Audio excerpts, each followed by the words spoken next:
कैसे हैं दोस्तों।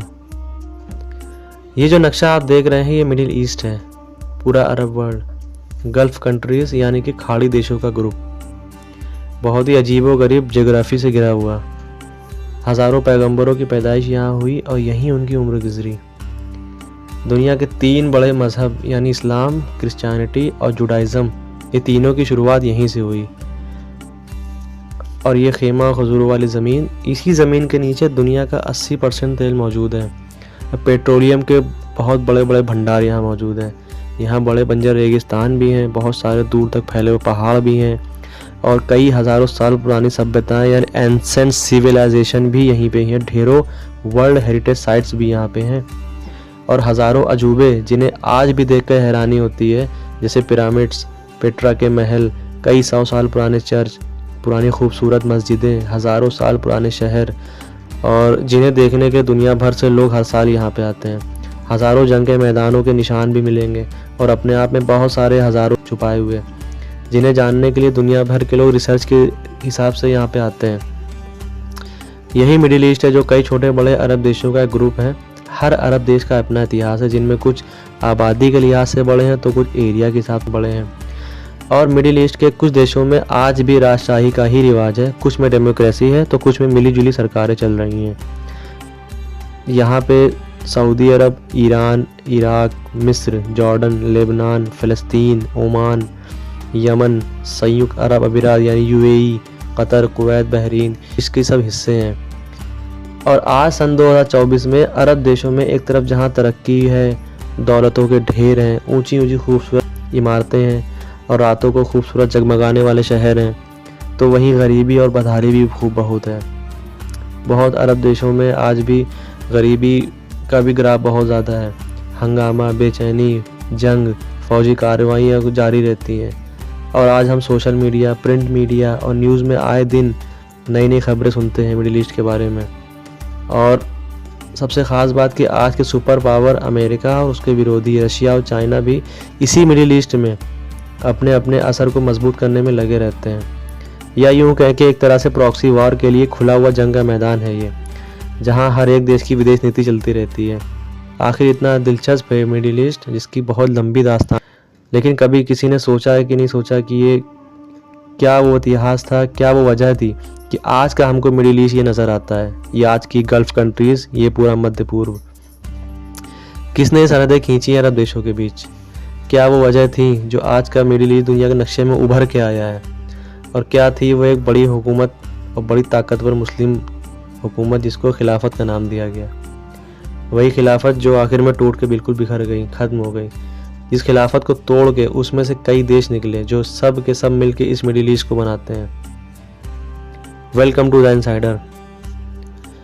दोस्तों, इस दुनिया में हज़ारों साम्राज्य खड़े हुए और ख़त्म हो गए। हज़ारों साल तक कई साम्राज्यों की हुकूमत रही।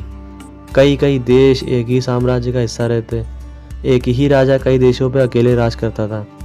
हमारे सामने आज कुछ नाम हैं जिन्हें हम किताबों में पढ़ते हैं, डॉक्यूमेंट्रीज़ में देखते हैं, लोगों से सुनते हैं, जिसमें बिजेंटाइन एम्पायर, जिसको रोमन एम्पायर भी कहा जाता है यानी रोमन साम्राज्य। और इसमें बड़े बड़े बादशाह जैसे कि जूलियस सीज़र, अगस्टस और कॉन्स्टेंटाइन बड़े नाम हैं। और इसी तरह एक फ़ारसी साम्राज्य यानी कि सासानी एम्पायर, और जिसे पर्शियन एम्पायर भी कहते हैं, इसमें हुर्मुज़ और हराक्लिस, इस तरह के बड़े बड़े नाम हमको सुनने को मिलते हैं। ये 2 बड़े साम्राज्य थे जो मिडिल ईस्ट में रहे, ईसा के भी हज़ारों साल पहले से लेकर के ईसा के हज़ारों साल के बाद तक कायम रहे, फिर भी आखिर में इनका नामो निशान मिट गया। अच्छा, हम बात कर रहे थे मुस्लिम खिलाफत और हुकूमत की, तो इन्हीं साम्राज्यों के बीच अरब के तपते रेगिस्तानों में एक नई हुकूमत ने सर उठाया था उस वक्त सन 632 ईस्वी में। और इन दोनों बड़े साम्राज्यों को आंख दिखाना शुरू कर दिया, यानी हुकूमतों को। और ये हुकूमत इतनी तेज़ी से फैली और अपने से पहले की मजबूत हुकूमतों को तहस नहस करके रख दिया। सिर्फ उन हुकूमतों को जड़ से ही नहीं उखाड़ा, बल्कि उनके कब्ज़े वाले हज़ारों मील दूर तक मुल्कों को भी अपने कब्ज़े में ले लिया। इस हुकूमत को दुनिया में मुस्लिम खिलाफत का नाम दिया गया है, यानी मुसलमानों की हुकूमत।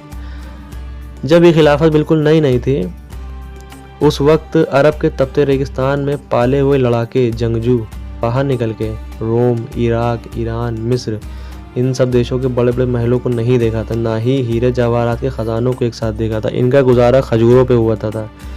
फिर वो मैदान जंग में जब वो गए तो पीछे हटना उनकी आदत तो थी ही नहीं। वो बस अपने मकसद के लिए अपनी जानों को हथेली पे लेके निकलते और तलवारों के वो जौहर दिखाते कि दुश्मन की बड़ी से बड़ी फ़ौज को भी भागने पर मजबूर कर देते थे। जी दोस्तों, आज से 1400 साल पहले पैगंबर इस्लाम के ज़माने में जब मुसलमानों ने अरब से बाहर निकल के आसपास के मुल्कों में इस्लाम को फैलाना शुरू किया, तब उनकी बात सुन के बहुत से कबीलों ने इस्लाम को अपनाया, कबूल किया, तो वहीं बहुत से ताकतवर कबीलों ने इसका मुकाबला भी किया। यहाँ तक कि बड़े फ़ौजें भी आमने सामने आए, जंग का मैदान लग गया और आखिरकार मुसलमानों को ही जीत मिलती। उनका ख़जाना और उनका मुल्क दोनों मुसलमानों के कब्ज़े में चला जाता। लेकिन हर बार मुसलमानों की फ़ौज दुश्मन की फ़ौज से बहुत कम होती थी। लेकिन लड़ने का वो खूंखार तरीका, मैदान जंग के माहिर कमांडर हमेशा दुश्मनों को भागने में मजबूर कर देते थे। और मुस्लिम हुकूमत में जो उस वक्त जो मुसलमानों की जो फ़ौज होती थी, उनके जो कमांडर थे, उनमें बड़े बड़े नाम हमारे सामने आज हैं जो किताबों हमने पढ़ते हैं, जिनमें साद बिन अबी वक़ास, खालिद बिन वलीद, काका बिन अम्र, अबू उबैदा बिन अल-जर्राह, हमज़ा बिन अब्दुल मुत्तलिब, उमर बिन ख़त्ताब, अली इब्न अबी तालिब, अम्र इब्न अलास। ये कमांडर जंगी कमांडर है मुसलमानों की फ़ौज की। ये सब पैगंबर इस्लाम के साथी और सहाबी रसूल थे, जिन्होंने मुस्लिम हुकूमतों की बहुत मजबूत नींव डाली। सन 632 ईस्वी में जब पैगंबर इस्लाम दुनिया से चले गए, उस वक्त के हिजाज़ यानी आज के सऊदी अरब के शहर मदीना में मुसलमानों ने आपस में ये तय किया कि अब हम सब मिलकर पैगंबर के सबसे करीब के साथी हज़रत अबू बकर को मुस्लिम हुकूमत की बागडोर देंगे। इस तरह अबू बकर पैगंबर के बाद मुस्लिम हुकूमत के पहले हाकिम हुए। उनको अमीरुल मोमिनीन कहा गया और ख़लीफ़ा भी कहा गया। खलीफा वो होता था जो इस्लाम में सबसे ज़्यादा जानकार हो, उसके हाथ पे बैत की जाती थी, लोग उसके हुक्म मानने के पाबंद होते थे। खलीफा के हुक्म से इनकार करना गलत माना जाता था। इसी तरह खलीफा की भी कई जिम्मेदारियां थीं, जिनमें नमाज पढ़ाना, शरीयत के हिसाब से हुक्म देना, फ़ैसले देना, इस्लाम को फैलाना, फ़ौज के लिए हुक्म जारी करना। इसी तरह दुनिया में पहली बार मुस्लिम हुकूमत की शुरुआत हुई। ये सब सन 632 ईस्वी का ज़माना था, जिसका आज सन 2024 चल रहा है। बस उसी दिन से खलीफा का यह दौर शुरू हुआ। उस हुकूमत को खिलाफत कहा।